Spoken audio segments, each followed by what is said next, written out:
I'm convinced that Dr. Debbie Almontaser is a magician, and she has the powers of Hermione Granger in Harry Potter, because everywhere I go, she's there. And when I'm not there, she's like live streaming on my Facebook. So she's just everywhere at the same time. Debbie. If it's a meeting or a rally or a vigil or an event, there she is. And the thing is, she wasn't just there for Muslim women. And if she was just there for Muslim women, that would be fine by me. But you are there for Black Lives Matter, when Jewish community centers are being targeted and vandalized. You're there against for anti-Semitism. You're there for climate change. You're there for women's rights and LGBTQ rights. You're just there for humanity. You're there for justice. And that's why I consider you my sister.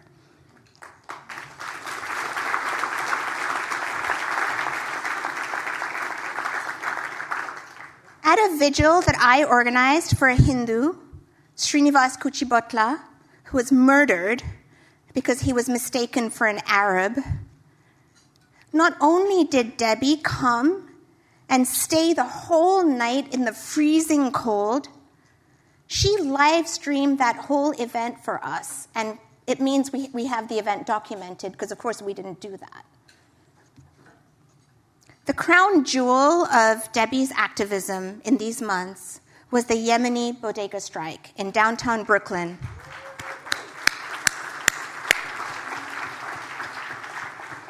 I live in Brooklyn, and I was there with my family.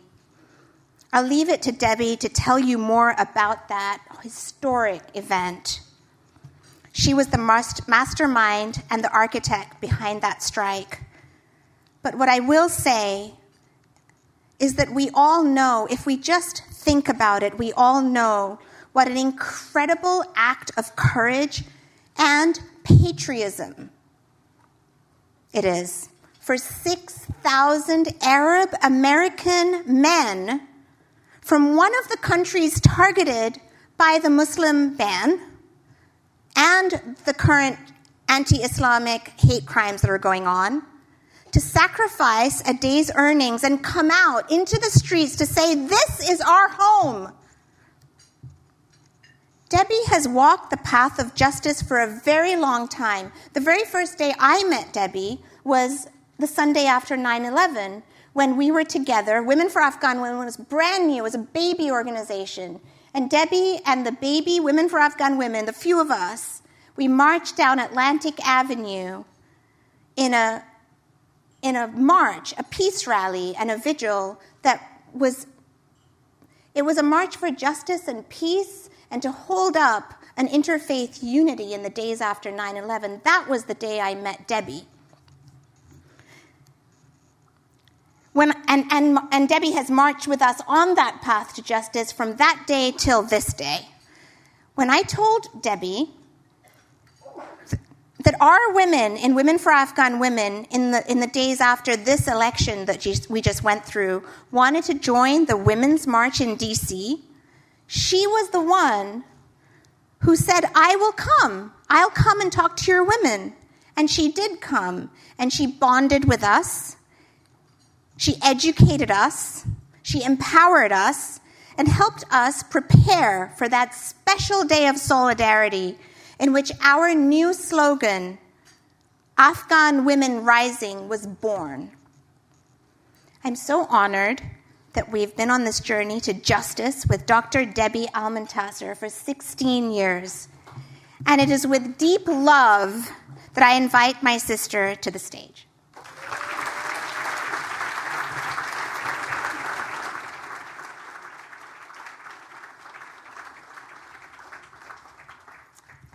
Good evening, everyone. Assalamu alaikum. Peace and greetings. It is such an honor and privilege to be here tonight, and especially to have Sunita introduce me in that way was just very touching and heartwarming. And I have to say, now I truly understand the heart and soul of Women for Afghan Women. Through the hospitality and the incredible heartfelt love that they're giving each and every one of us tonight, I truly feel so inspired. And I'm so honored and humbled to be here tonight and joining you to celebrate this incredible organization that has saved so many lives. As Sunita has mentioned, she and I met in the days after September 11th, on that incredible Sunday afternoon where we were walking together in solidarity. I will never forget that day. None of us will ever forget September 11th. But the healing and the love that took place after September 11th really set the stage for where we are today. And more recently, I had the wonderful opportunity to meet Women for Afghan Women when I heard that they wanted to go to the Women's March. I was so honored to have that opportunity to get to meet these dynamic women who wanted to stand in solidarity with their sisters for a moment of defiance. These dynamic women showed strength, empowerment, and a commitment to unite against all injustices. Their personal stories touched my heart. Most of all, they reminded me that we have more in common than we ever thought. You see, my father arrived from Yemen in the 1960s. His brothers and cousins decided to open restaurants on Court Street and Atlantic Avenue in Brooklyn. However, my father decided to move to Buffalo, New York, and work for Ford Motor Company. A couple of years later, he sent for my mother and I. We arrived on a cold March night. I remember the next morning in my new home, I went to the window to see what America looked like. To my eyes' delight, all I saw was white everywhere. I started to dance around the house yelling, wake up, get the pots, get the pans to collect the sugar outside. This is America where all your dreams come true. My father woke up chuckling and said, Habibti. That means my love in Arabic. It's not sugar, it's snow. I had no idea what he was talking about. I was just 3. He then opened the window. I felt it, and I still was not convinced. I tasted it, and to my disappointment, I learned it was ice water. That was my first cultural clash in the West. My distinguished brothers and sisters, my small, tight-knit community came to a new world, very different from their own homeland. Families feared greatly for their daughters, permitting them to only get an elementary education. You see, Afghan and Yemeni women have a lot in common. They culturally belong to conservative Muslim societies. I say culturally because Islam does not create these cultural barriers. Sadly, some men do. The Prophet Muhammad ﷺ worked and interacted with women in the public square. Muslim women at that time were the teachers, the political advisors, and the generals on the battlefield. Muslim women's roles continued to evolve for centuries in Islam. What brought the progression to a halt was colonialism of Arab and Muslim countries. Sadly, the casualties to these hostile takeovers were children and women.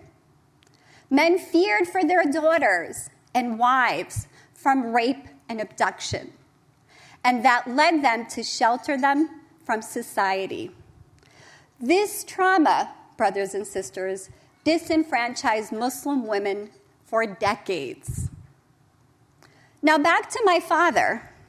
My father did fear for me, but he believed in the importance of education. My husband was no different. He supported me to become the first woman in the Yemeni community to attend college and become a career woman when it wasn't popular or fashionable. Because of his support, I am the first in both of our families and from our village in Yemen to earn a doctorate degree.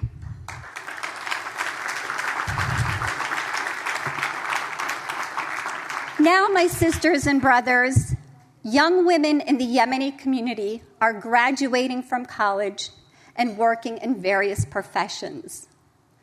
Though there were some in the Yemeni community who didn't see the value of education, as is the case in Afghanistan, years later, after September 11th, I became the community's go-to person. Much like how Women for Afghan Women has become a trusted organization so that even Muslim conservatives have embraced it, stand up for it, and for women's rights. Brothers and sisters, on January 27th, moments after the Muslim ban was signed, it was a day that devastated every Muslim, regardless of their home country. They knew their country may be next, which was a thought many of Women for Afghan Women felt. However, when they build walls, we build bridges.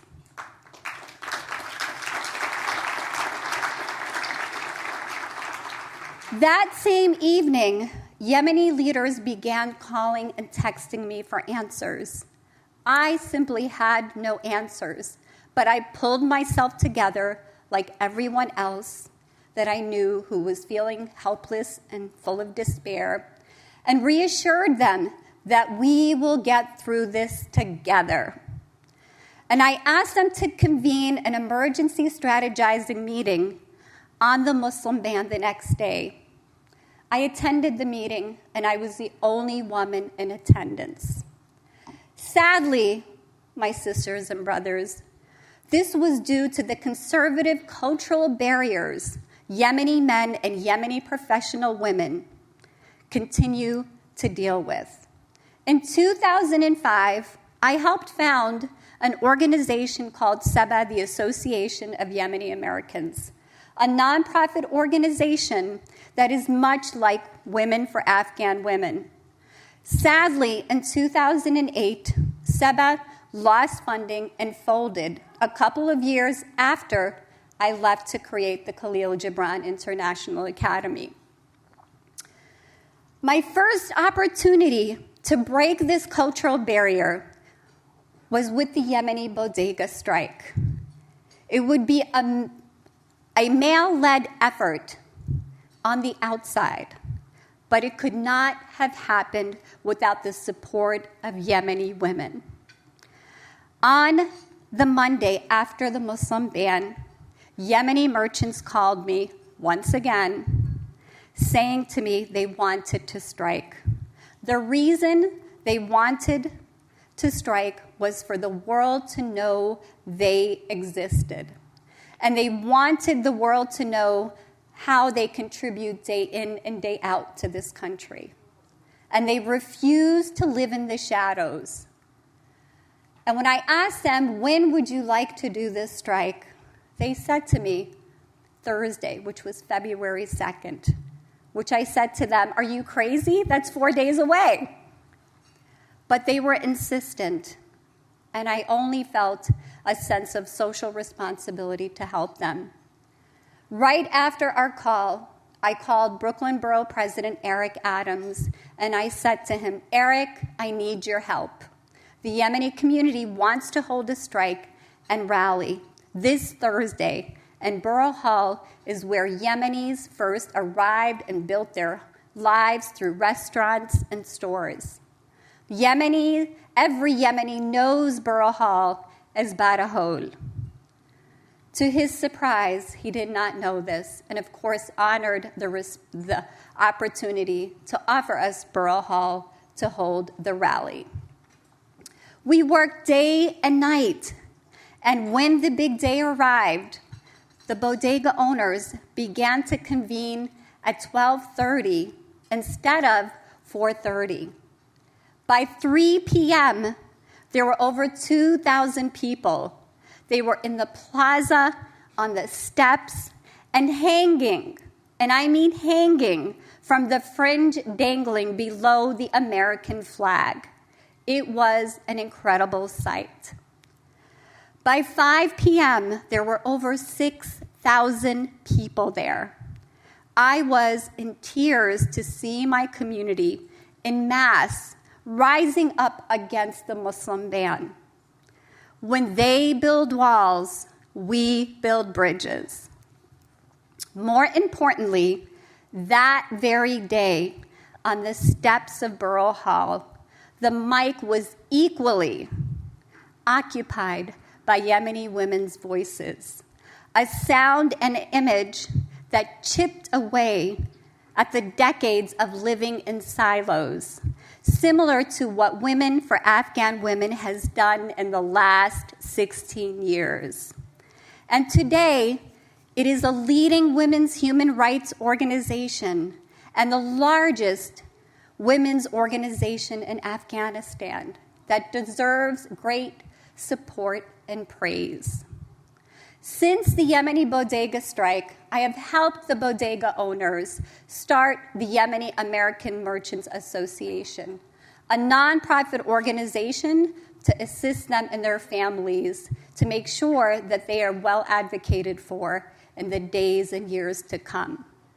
So tonight, my brothers and sisters, you all deserve great praise for being heroes that rise up to support such a courageous and visionary Afghan human rights organization. I want to thank you for continuing to stand with your Muslim and immigrant American brothers and sisters, to thank you for continuing to stand against the brutal Islamophobia that plagues our world and fuels our refugee crisis, that feeds the rise of fascism and domestic terrorism in so many parts of the world.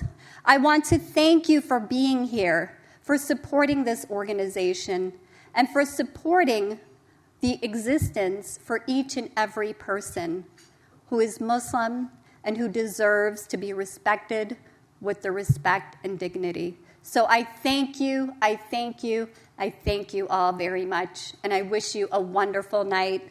And for women and for Afghan women, this was incredible. God bless you all, and may you continue to grow many, many folds. Thank you.